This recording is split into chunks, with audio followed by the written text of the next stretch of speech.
almost about that time. Right about now.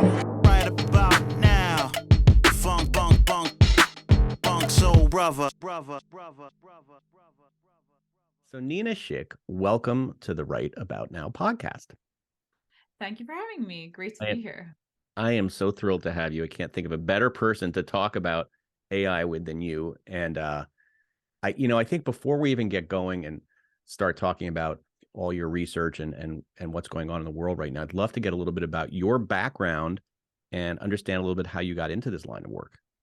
Oh, absolutely. I think so many people that end up working in AI don't come at it from the angle of like, I'm going to be working in AI, but they come through it sideways. Right. So my background, so I actually for kind of 2 decades used to work more on policy, political analysis, and really kind of in the realm of geopolitics. I'm based in London. And I started out kind of working as a parliamentary researcher here in the UK. And then all these like seismic events were happening, like the Russian invasion of Eastern Ukraine, all these very interesting political campaigns, things like election interference, the migration crisis of the mid kind of 2010s. I don't know if you remember that, but, Europe was really kind of inundated by waves of refugees and migrants following like what was happening with Syria. Greece, I remember. Yeah. Exactly. So my background really is in geopolitics, and I worked advising different political campaigns, different political leaders, and working at think tanks. And pretty much the consistent theme in my work was how technology is reshaping the earth, not only in terms of like a tool that people use, but also really as a currency of power. So kind of who owns technologies, who owns technology infrastructure, they're the kind of real power players in the sense that certain big companies are far more powerful than nation states, and also seeing how more authoritarian nation states actually use technology as a means to entrench their power. I'm thinking about China as a kind of techno-authoritarian country. So I was always very interested ultimately in like the story of humanity and what's happening to people. And the trend that was always consistently reappearing was technology and exponential technologies and how quickly they're shaping and rechanging the world. We went through like the internet revolution, then we went through the mobile revolution. And I started seeing in the kind of mid 2010s that the next revolution is coming too, and that's the AI revolution. And I first got a sense or a taste of that when at the end of 2017, I was working with the former NATO Secretary General. Again, we're looking at things like the decline of Western influence, the decline of Western power in the world as a currency. How do we ensure that the Europe and the US can remain united when faced with kind of global authoritarianism on the rise? And my role for this kind of group of leaders, which actually included the then ex-VP Joe Biden, was to look at trends in technology and understand how they were reshaping politics. And I was also looking a lot at disinformation at the time. And that's when I came across something on Reddit, which was the first viral form of generative AI, also better known as deep fakes. And it was essentially fake pornography made with the help of AI that was just going crazy on Reddit and was just going absolutely viral. And I immediately, as soon as I saw it or encountered it and found out what was going on, realized that this was something super profound because, it was AI generated porn. So it's like non-consensual. So yes, there's like a really negative kind of angle in terms of how women were being targeted without their consent. But it was explain what you mean by and without, you don't have to get graphic obviously, but what were you seeing? What you were seeing other like actresses who haven't consented, their faces, right, put on the faces of porn actresses or adult. Yeah. So basically the word deep fake is a portmanteau of deep learning and fake. And we know like for decades now, people have like falsified and manipulated media, and that's certainly been true of pornography as well. You know, people kind of using Photoshop to paste somebody's head on a nude body and pretending that, you know, it's a photo of that person nude. But Right. this was taking things to another level. So since about 2010, there's been like massive acceleration in the field of deep learning. So this is kind of like a branch of artificial intelligence where you try to almost stimulate or simulate the way the neural networks of a human mind. So can you try and teach machines to learn in the same way that a human does? And so lots of big advances in deep learning. And then kind of in the mid 2010s, there were these first kind of generative AI models. So this is for the first time AI that's different from the AI that's come before, in the sense that this isn't about labeling data or categorizing data. This is actually, if you put the right training data or the right inputs in, this AI actually generates or creates something entirely new. So the first manifestation of this was, surprise, surprise, in pornography, It because always porn seems is to start in porn, right? For some reason. so pioneering. And what we saw, because these were the very kind of early creations, was exactly what you just identified correctly, where you basically had a real porn film, and then a AI model had been trained on the face of a famous actress. So, for example, Scarlett Johansson was targeted a lot. So was Maisie Williams, you know, Arya from Game of Thrones. So a AI had kind of learned what that actress's face looked like, and then it was a new kind of fake porn film was made where the actress's face was superimposed upon the body of the pornographic actress, so it looked like a real live pornographic film with that actress in it. It's a technique known as a face swap, because essentially that's what you're doing. You're swapping in a face. And now, obviously, when you think about like what AI can do in terms of manipulated media, it's far more sophisticated than that. But this was, like I said, just grabbed my attention in this huge way. And I had this like huge light bulb moment, because it was the first time I had seen something that was actually created by AI, right? New data that was created by AI. Now everyone's talking about generative AI, Chat GPT, but that's really the origin of this story. It started in porn because it's like the first type of, like I said, viral AI created content. Yeah. And then I went on to kind of write a book about it, because at the time, like generative AI hadn't even been coined as a phrase. These were known as deep fakes. So I wrote my book, Deep Fakes, and I was very much looking at deep fakes from a negative angle, in the sense that my entire background was geopolitics, information warfare, the integrity of the information ecosystem, disinformation. So even though in the beginning of my book, I said that, you know, synthetic media or AI generated content is absolutely going to have many legitimate and beneficial use cases. Here are some of the dangerous use cases: the way that it's going to corrode the information ecosystem, the way that it's going to lead people to not trust anything they see online, because now everything can be faked with AI, including video, which thus far we've still kind of tended to see as an extension of our own perception, because it's so difficult to fake video unless, you know, you are a Hollywood studio, and people always know that when you're going to the movies that that's make believe, it's not real. But because of the difficulty in like creating Hollywood studio level effects, that's not really accessible to the mass market, if you will. And then after I wrote the book and I started kind of becoming like the deepfake expert, I started going more and more into this field of generative AI and realizing that disinformation and manipulated media was only one part of the story. This was actually far more profound than just this is going to be used as a weapon. As a matter of fact, AI is going to be responsible for generating, or will be the production engine of all content in relatively short order. I think I've predicted that 90% of content will be generated by AI by 2030. And so it's going to dramatically change human experience, human perception. And even more than that, I think generative AI, again, it's not only about producing content, but it's actually also going to reshape the way that we basically do research and get knowledge and information. So my reflection, I went on a very, very long kind of backstory there, but my reflection on how I got to this ultimately is like, I've always been interested in stories about humanity and the world.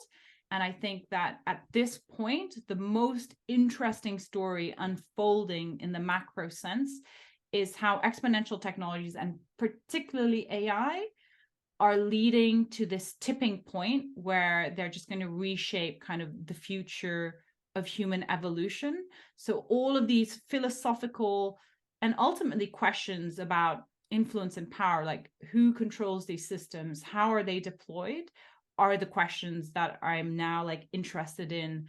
And I think that everybody should be interested in, because it's going to impact all of us like within the next few months and years. So the wolf is at the door, or the sheep is at the door. We don't know what's at the door at this point, I think. But it seems like your views have evolved in the sense that you started off with a concern, right, about what this power, this technology, and how it could be used for evil. And like you said, every new technology can either be used as a tool or as a weapon, right? And we saw we've seen how AI can be used as a weapon, but it seems to me, well, first of all, let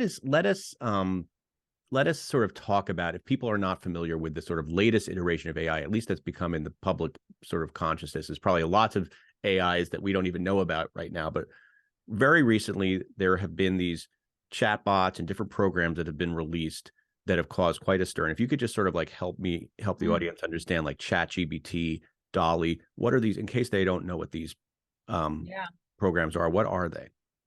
So Chat GPT and Dolly, similar to deepfakes, which is like the fake AI generated content, they're all examples broadly of generative AI. So generative AI is AI then like I mentioned, that can actually create something new.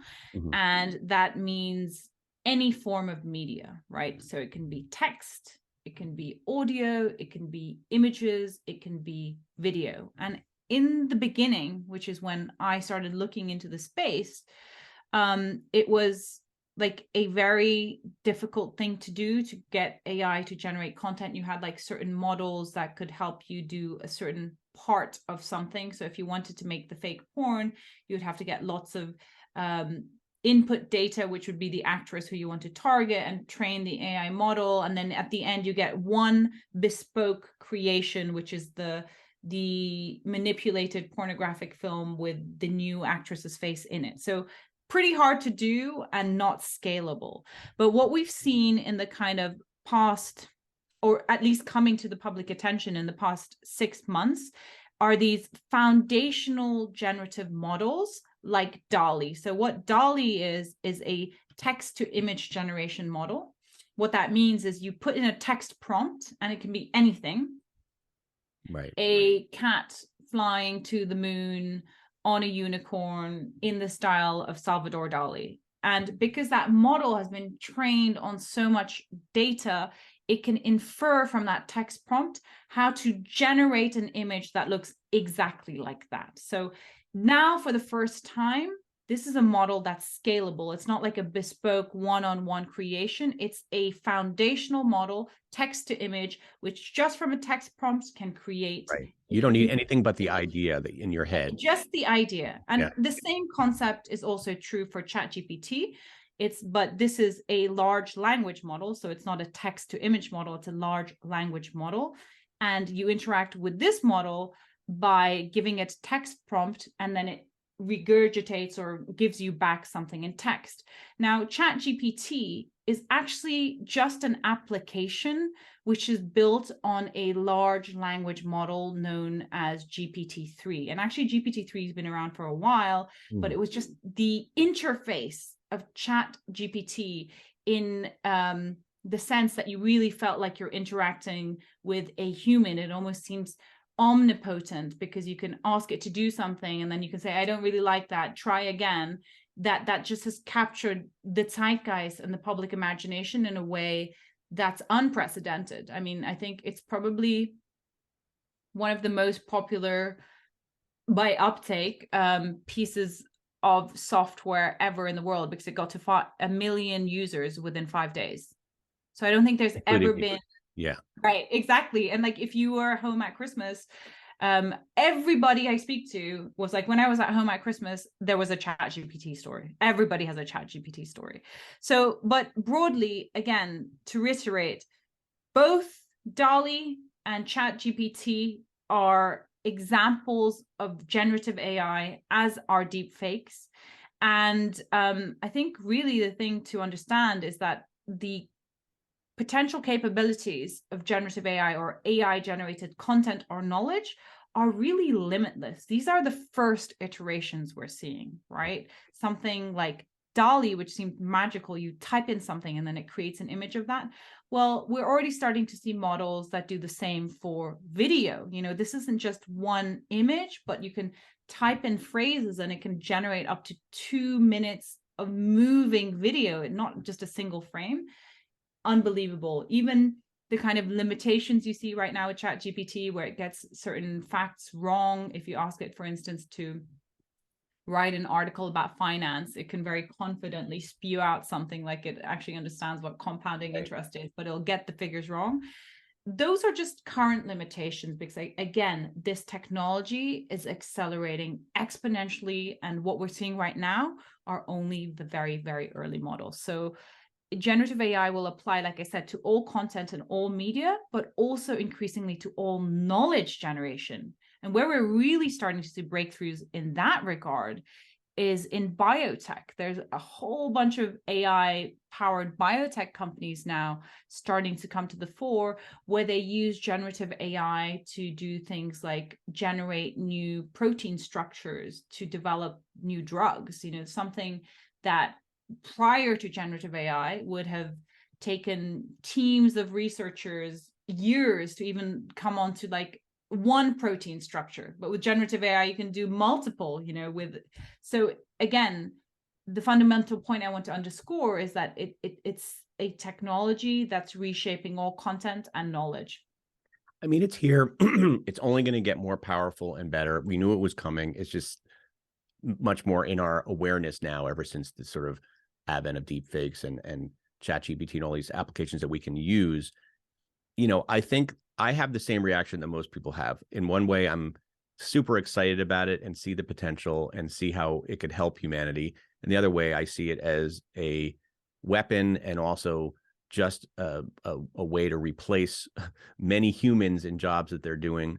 So, you know, one of the things you talked a lot about when we were in Vegas was this idea of, you know, AI being used to augment, or AI being used to automate, right? And you were sort of falling more on the side of like, we can, you know, people are going to start using AI to augment their work, their creative work, especially, right? In many cases, not to necessarily automate. And yet, sort of the big story now, and I'm going to come at this as a writer, and I know a lot of writers listen to my show. I think the big question that a lot of my peers have is, are we going to be obsolete as writers in a few years? Because I just wrote my story using Chat GPT, and it sounded a lot like a human wrote it. And it was, why would anybody pay us to do something that a machine can do?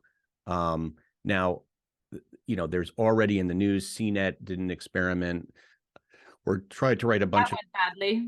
Yeah, and it didn't go well, right? So CNET wrote these stories, and then had humans go in and fact check them, and they were very factually incorrect. It had the ChatGPT write the stories, and then the humans, when they fact checked it, found a lot of mistakes. BuzzFeed just announced that they are going to be using AI to create their content. They made it very clear they're not replacing humans. They're just using it to help them with their quizzes and to brainstorm and do sorts of things that I don't totally understand. AP has been using it for a while. Anyway, I tell you that every day I write 1 or 2 stories for Entrepreneur, where I summarize the news of the day, or, you know, some story, maybe that BuzzFeed story. I'll just summarize it. I don't always use original quotes. I sometimes will go and, you know, take sources, you know, I will reference where I'm sourcing. So it's not original reporting. It has a little bit of my flavor, but I'm telling you, those stories could be written probably by a robot. And I don't know if anybody would even notice. And so I wonder, what is your take? You're a journalist, right? You're a writer. What is your take? I mean, are some of the journalism positions going to become obsolete? Are writers going to be automated? So I think that this is certainly, first of all, going to be one of the biggest questions in the public debate. And it's a really important question. So when you said I fall more on the side of augment, let's be real, like some jobs will be lost. Like there is no doubt about it. AI is able for the first time to automate, what would have been considered white collar jobs, whether it's like legal drafting, whether it's journalism, whether copy editing for sure. Editing. Yeah. There's no doubt that, I mean, you've already heard of certain small companies that don't need to hire their freelance copywriter anymore or like SEO expert, because they're like, we can just use Jasper and then do it in-house, and it costs us like a monthly subscription of $40 instead of paying you whatever it is we pay you per hour. So yes, there will be job disruption. However, I think it's also really important to understand that these are tools that can augment our creativity. So you mentioned the CNET example. So CNET is a pretty well-known tech publication, and I think they were just taken over by a VC or something. You can imagine the VC coming in and be like, right, we need efficiency, we need gains, like totally. We've all been there. Hire, like fire the writers, they're expensive, and just get Chat GPT to start writing your articles. And that's what they did. And unbelievably, they got, I don't know if it was Chat GPT or another large language model, but let's just say it was Chat GPT. And unbelievably, they got them to write like money and finance articles, like a newsletter, and it was just filed under like CNET staff. And it was so riddled with inconsistencies, and it was basically incorrect to the point where like it's become a global public humiliating story of hubris. So what did that show you? You need, even if you use AI as a power of content to power content production, you still need human elements for fact checking, for editing, for curation. And the other thing that I want to bring into, so that's just like a story of basically you need them for fact checking and editing and curating, but more importantly, human curated content, I think, is going to become even more valuable, because one of the things you're going to see because of generative AI and because of the way that it democratizes content production is that you're going to see a lot of shit content and a lot of spammy content. So people being able to write, I don't know, spammy emails, marketing copy. I mean, we're going to be inundated with that kind of stuff.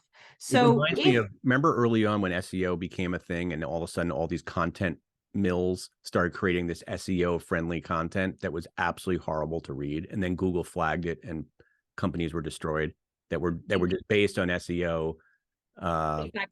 Yeah. Exactly. Okay. So maybe that's encouraging.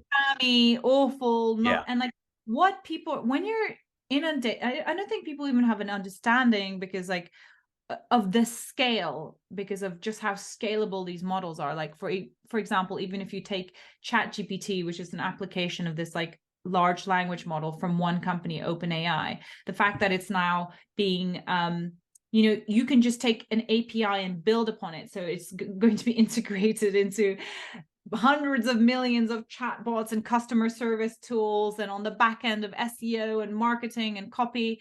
And the amount, so the sheer flood of content that's headed our way, so much of it which will be mediocre or poor or just outright shit, is going to mean that people are going to want to go to places where they can either follow a personality, whether they're a writer, an influencer, whatever, and engage with their content. And the best content, in my view, is going to be the content that's human machine hybrid. So in that sense, I mean, like if you are a writer and you want to use a tool like Chat GPT to get some ideas, get over creative block, fine. You know, that might help you in your process. It might help you to conceptualize things in a new way, but you are never going to rely only on Chat GPT to produce your work, because it's just not going to be enough. And that's certainly been my experience. I've played with these tools and I've had the initial reaction of like, oh, this is great. I'll never have to write again. I'll never have writer's block again. And what I found ultimately is that like, I played with them, the novelty was fun, and then I go back to like writing my own thoughts because I can't get them to do it exactly how I want to do it. So I think people will put a premium on human curated or human produced content, and you'll actually start to see newsletters. I think Axios already did this, where they said our commitment is that we won't use AI to produce our content. So people will actually pay more to have like the access to human created content, because in a world where we're going to be inundated by content and most of it will be AI generated, finding the actual human made content or some of the best content experiences, which will probably involve humans and machines, that's going to be the thing that becomes more valuable. But yeah, I wonder if down the line, this is making me think of, it's almost mind blowing to think of this, that Google, an AI, will be curating content and sort of flagging content that it thinks is AI driven and sort of surface the content that's human driven. I wonder, just the way it was kind of doing that with SEO content. So all these, for people who don't know, like in the 2000s, you know, there was all these companies that were writing these SEO driven stories that were sort of, the whole purpose of them was to surface very high on Google searches. So that, right. But then Google changed their algorithm to kind of kill those stories, which was nice because they were terribly written. They were just written to game the system.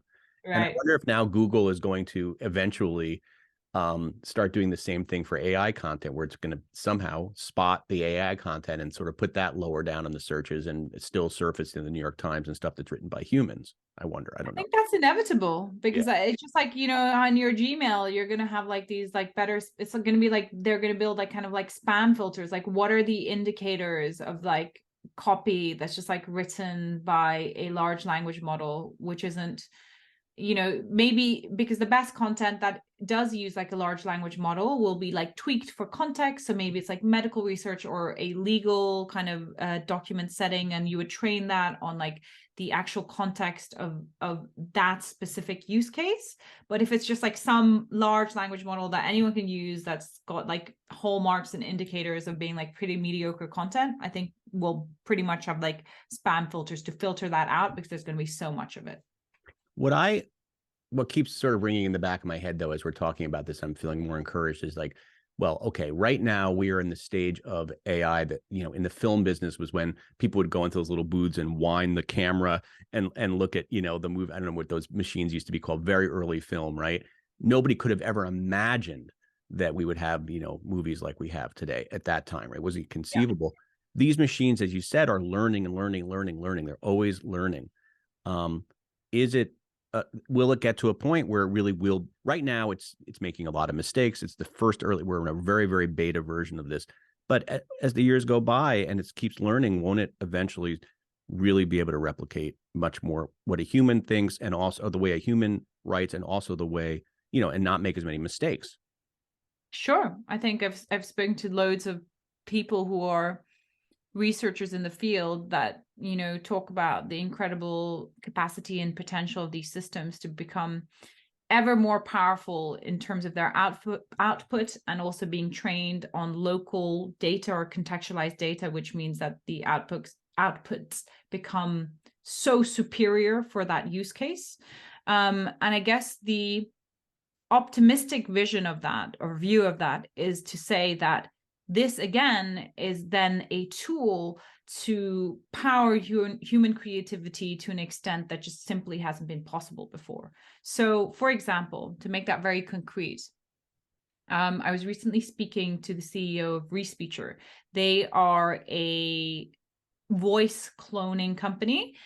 They work with synthetic voice. So they build speech-to-speech models, and they already work with a lot of famous Hollywood productions. So famously, they worked with Lucasfilm, and they kind of agreed to synthesize Darth Vader's voice. I forget the actor's name. You probably know. Yeah.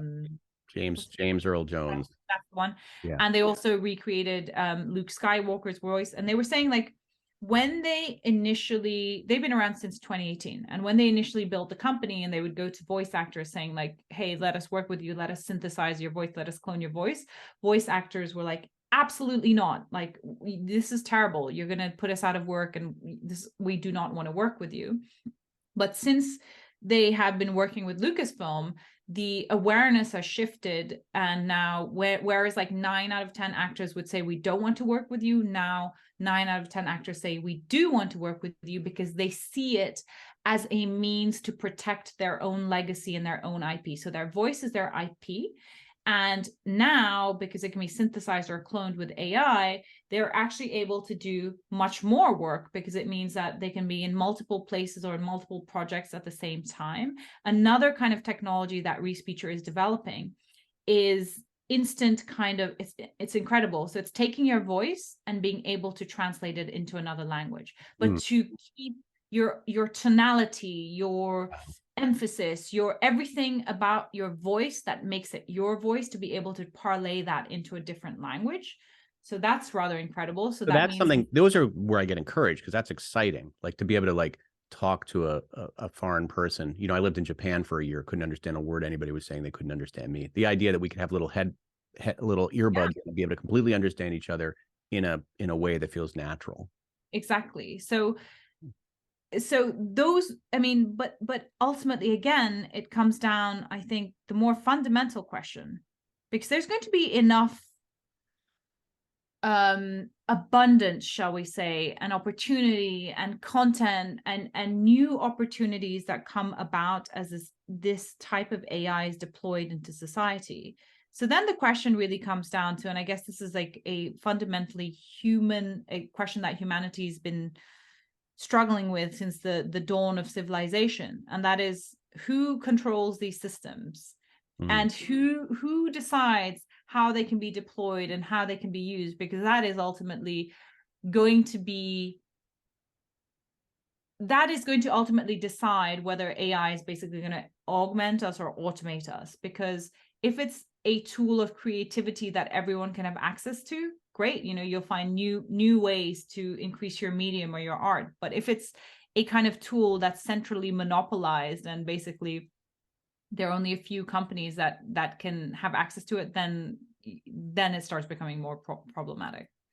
Yeah, I sort of feel like we've seen this movie before, and it's called Social Media and the Internet, where it's like, it starts off, everybody's very out, this is going to unite the world, and and then we see, when it's put in the wrong hands, what the danger of it, right? Like, everybody loves the internet, and some people can't even remember what the life was like without the internet before, my kids, for example, and yet everybody sort of hates it. And we see how misinformation is propagated on social media and on the internet. And I'm feeling like this is a movie that we've seen before. Like, it's starting off, there's going to be a lot of great uses for it. It's going to help a lot of people. And yet at the same time, sometimes it's going to be put in the wrong hands. I think it already is. You would probably know better than me. I mean, I was listening to a report last night that already, Russian bots are using this to spread misinformation, because you can create so much content using applications like Chat GPT. You can just flood the internet with these fake stories that sound real because they're so well written, because Chat GPT writes things so like a human would write them, right? It doesn't feel, and a lot of the misinformation in the past sounded like a Russian person whose English was not their first language. I'm just using Russia, for example, here. There could be any country. A Russian person, it sounds like it's written by a Russian person whose English is not their first language. So it felt like it, but ChatGPT makes it sound like a person who English wrote it. So I guess my question here is, are you concerned about it getting in the hands of the wrong people, and the sort of, what is the worst case scenario? I'm just going to be a negative Nancy here for a minute, negative Johnny. What is the worst case scenario here? Like, how can AI, where do we see the kind of downside? I mean, you have to study both angles of this. So positive. Tell me a little bit about it. I initially came at it from a kind of very negative angle before I saw the potential huge beneficial applications as well. And ultimately, I guess the internet's a good analogy, because I mean, you and I wouldn't be here if it weren't for the internet. Your career would probably be very different if it weren't for the internet. If it weren't for the internet and social media, I mean, I know mine would be very different. Listen, I Because, started in print journalism. Can we talk about a dinosaur? I mean, it's completely transformed in my lifetime. Yeah. but I've also found, the kind of, it's both sides of the coin, because for over a decade, I was working in geopolitics and looking at disinformation and influence campaigns online, and really understanding how the stuff that's circulated online has a real world impact. In places like Myanmar, it's actually led to genocide because there's lots of disinformation, for example, being spread on Facebook groups in Burma around an ethnic minority group, the Rohingya, the Muslim ethnic minority group, which actually led to ethnic cleansing starting in 2017. So there's a real world impact for the bad information and the corroding information ecosystem online. On the other hand, I've been a beneficiary of this online ecosystem. The fact that monopolies of information and power were so radically transformed by the internet, social media, and this entire digital ecosystem that's only been in existence for the kind of last 30 years. Because had I been born, 30 years earlier, then the route to what I wanted to do was completely through institutions. So you would have to, be a journalist at the BBC, and then you have to try and work in Parliament. And there's no kind of like, find your own audience, do your own research, and connect and build your own community around you. And if people listening to this podcast are writers and creatives, they know that, how you could reach out to your own community and create your own kind of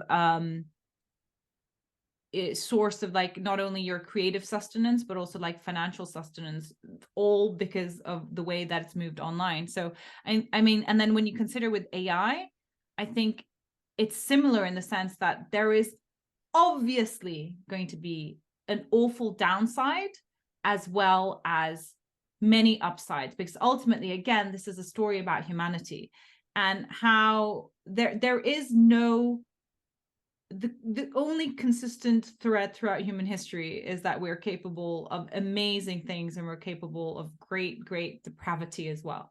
So when you actually think about wargaming, like some of the worst case scenarios, I mean, from a national security perspective, the idea that you could at scale inundate kind of the information ecosystem with disinformation, misinformation, and actually, when you consider how convincing this content is, if you are kind of a techno-authoritarian state, you could brainwash people into believing whatever you wanted them to believe, because you can manufacture content to make any version of reality be any version, or like fake version of reality, to become the truth. So it's really like George Orwell's 1984. So that is not a remote possibility, it's a distinct possibility, especially when you consider how in places like China, for example, the state has such a deep grip of its own information ecosystem, and is able to kind of like shut out the rest of the world. They have their own kind of internet ecosystem. So imagine what generative AI systems could do there. Another really scary possibility is that these systems, which are again so powerful and will accrue tremendous wealth, but also political power and influence into the hands of those who control them, that it's monopolized by a few private actors or by a few state actors. So if that becomes the case, and I've interviewed Imad Mustak, the CEO of Stability AI, who open source released Stable Diffusion on the ideological grounds that these technologies, though they will be weaponized by some people, are so powerful that they have to be thought of as like infrastructure for humanity. Because if they're centrally controlled by a few big tech companies or one or two governments in the world, then they'll hold all the power, and the rest of us are going to be like their serfs forevermore. So there's this question again of monopolies around It's like nuclear power. You almost feel like there's going to be all the countries are going to scramble to have their own AI, right? And well, yes, there's already an arms race, and in the geopolitical sense, I think it's like between China and the United States. I don't think any of the countries really have oh, come on, UK is probably up there. No. we punch above our weight, but we Yeah, can't definitely. compete like with the US and China. But what I mean to say is that it's incredibly complicated, and there's no right or wrong answers, in the sense that, oh, this is going to be a utopia for humanity, because it's absolutely not. That was the story of the internet, right? This is going to be uplift humanity, in the sense that everyone will have access to information, and this will like change humanity for the better. And that's certainly not been the case, because the internet has its darker underbelly as well, but it has undeniably changed the world and changed existing systems of power and information and monopolies on powers in a very dramatic way in a short time. And it'll be the same for AI, where the kind of systems that currently exist, when you think about wealth, power, influence, will be shaken up by AI in a big way. And there will be amazing use cases and awful use cases, but nothing about it is inevitable. So it is not inevitable that it has to be a net negative for the world, but because until now, these systems are still in the control and in the design of humans. So until we get to the point where like AIs are really intelligent, like really Right. take over and like beat humans, I mean, they are still, it is still in the control of humanity. So I'm erring more and more onto the side of, this needs to be infrastructure for humanity, and it can't be monopolized and controlled by a few private companies or a few nation states.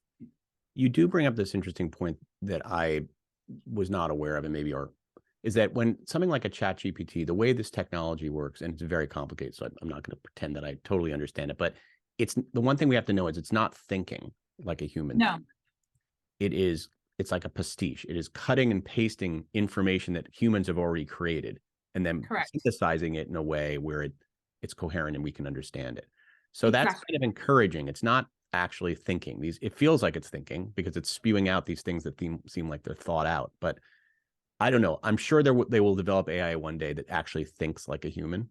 But right now we're not quite there, at least not with these technologies we're talking about. Yeah, absolutely. And I think that's spot on. Like when you interact with something like Chat GPT, it's very difficult not to give it human qualities, to believe that it's sentient, that it's human-like, because you really get the sense that you're interacting with a human, with something person. And this is why Chat GPT in particular has been so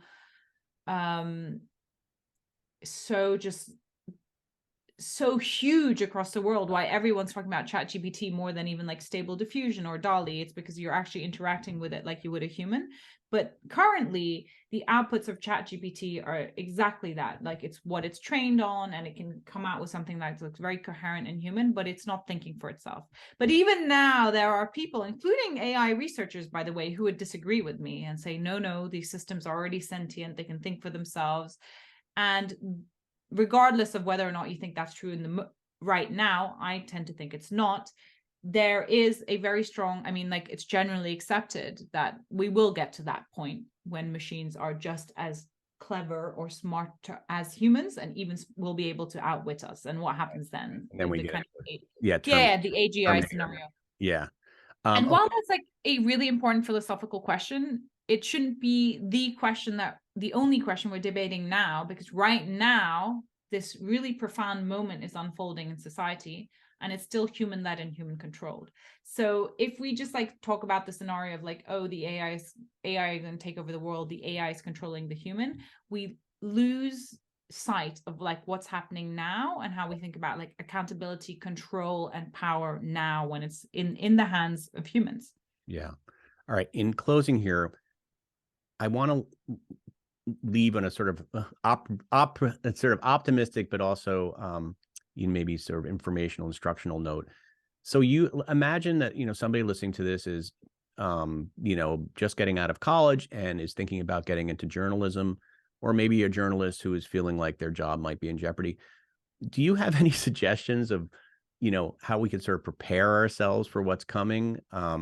Is it time to just maybe look for another job, or should you sort of get training in how to work with AI? I'm just wondering, like, what do I tell people? What do I tell myself? Like, I mean, thankfully I have this podcast. I don't think AI is going to be doing podcasts, at least not yet. hosting podcasts. They could probably record them and do all sorts of things for you automatedly.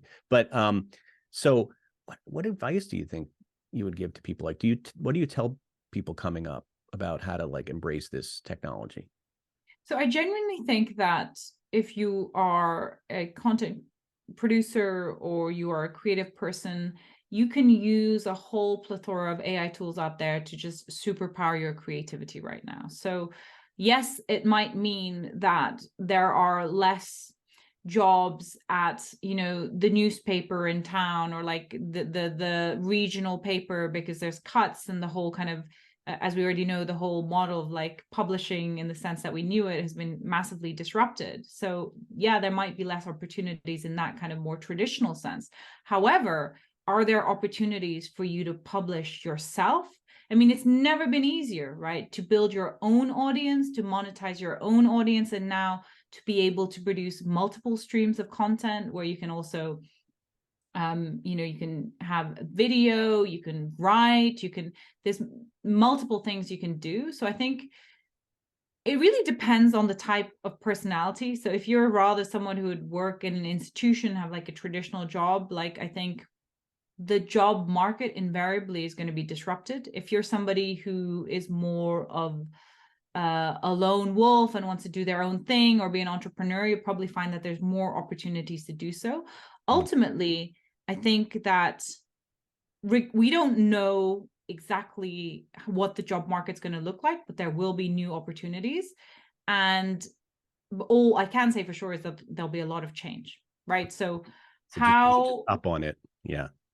Just and it really, I know it can be scary or seem scary, and there are like many things that are legitimately scary that we've already kind of gone over, but there is also so much opportunity. There are so many exciting things happening, and I think taking that into account, and also really the bigger picture thing of understanding that nothing about this is inevitable, in the sense that it doesn't have to be a dystopia that we're heading to, but ultimately who decides that? We do, because we have to kind of, I know this sounds a bit like cliche, but like we have to kind of take control of our destinies here a little bit. So like being engaged in the space, understanding what the macro implications are, and there's no doubt that this is going to become a huge political topic. So like engaging, organizing, understanding these kind of big trends, because I think it's basically going to be the most important story of our lifetime.